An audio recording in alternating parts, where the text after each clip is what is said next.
Praise the lord. ఎలా ఉన్నారు అందరూ? బాగున్నారా? ఈరోజు దేవుడు మనతో ఏం మాట్లాడబోతున్నారో చూద్దామండి.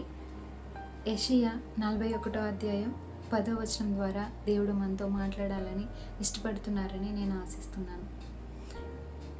యెషయా 41వ అధ్యాయం 10వ వచనంలో ఇలా వ్రాయబడి ఉంది, చదువుకుందామండి. నీవు నా దాసుడవనియు నేను నిన్ను ఉపేక్షింపక ఏర్పరచుకొంటిననియు నేను నీతో చెప్పి ఉన్నాను. నీకు తోడై ఉన్నాను, భయపడకుము, నేను నీ దేవుడనై ఉన్నాను. దిగులు పడకుము, నేను నిన్ను బలపరుతును. నీకు సహాయము చేయువాడను నేనే. నీతి అను నా దక్షిణ హస్తముతో నిన్ను ఆదుకొందును. ప్రియమైన స్నేహితులారా, వాక్యం చూశారు కదండి, వాక్యం విన్నారు కదా మీరు. ఈ వాక్యం యెషయా 41వ అధ్యాయం 10వ వచనం.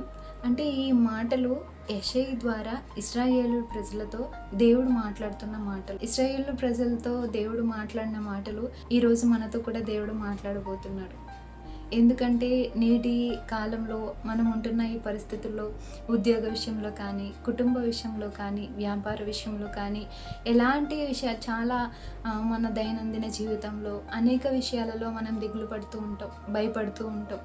ఏం జరుగుతుందో, ఏంటి ఇలా అవుతుంది, నేను అనుకున్నది అవ్వట్లేదు, నేను అనుకున్నది ఇది కాదు కదా, నా పట్ల అసలు దేవుని చిత్తం ఏమైంది, నేను చేస్తుంది నాకు దేవుడు అసలు తోడున్నాడా, దేవుడు అసలు నాతో ఉన్నాడా, నేను ఆయన్నే నమ్ముకుని ఉన్నాను కదా, మరి నాకెందుకు ఇన్ని శ్రమలు, నాకెందుకు ఇన్ని కష్టాలు అని అనిపిస్తూ ఉంటుంది కదా.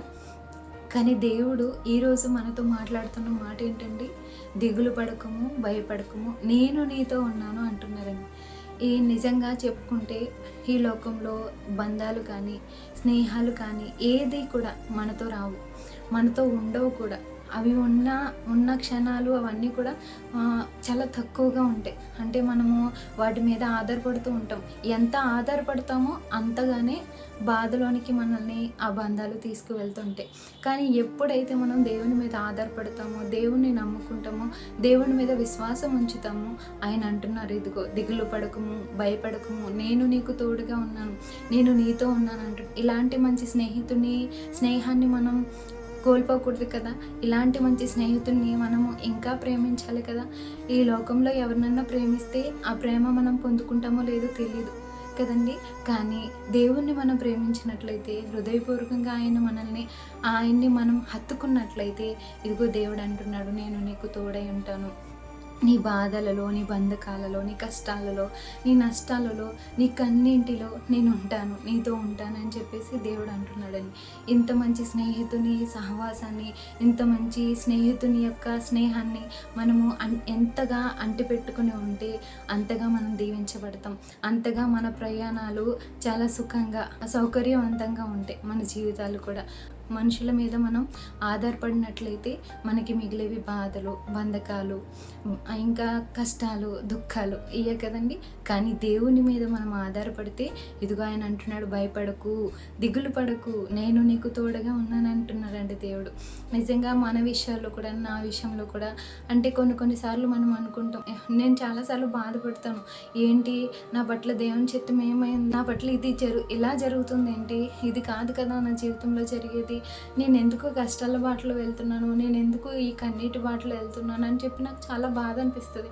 కానీ ఇదిగో అలాంటప్పుడు దేవుడు నాకు వాక్యం ద్వారా నన్ను చాలా బలపరుస్తూ ఉంటాడు, వాక్యం ద్వారా నాతో మాట్లాడుతూ ఉంటాడు.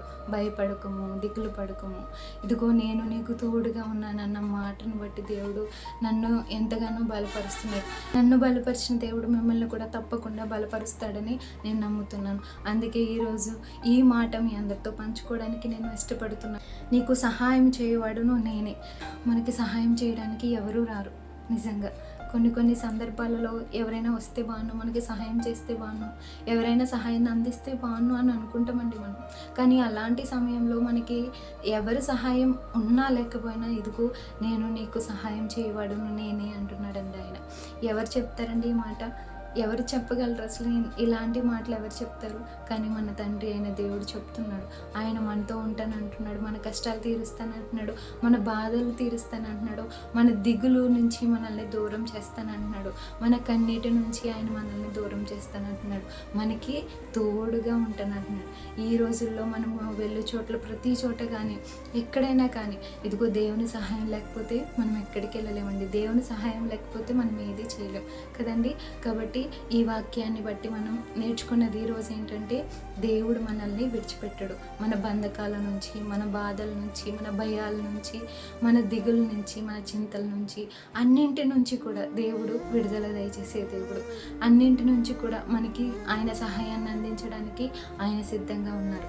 ఆ సహాయాన్ని మనం అందుకోవాలంటే ఈ క్షణమే చిన్న ప్రార్థన చేసుకోవాలి. మనము ఉన్న పరిస్థితుల్లోనే మోకరించి ప్రార్థన చేసినట్లయితే ఇదిగో దేవాతి దేవుడు సిద్ధంగా ఉన్నాడండి మనకి సహాయం చేయడానికి. ప్రార్థన చేసుకుందామండి.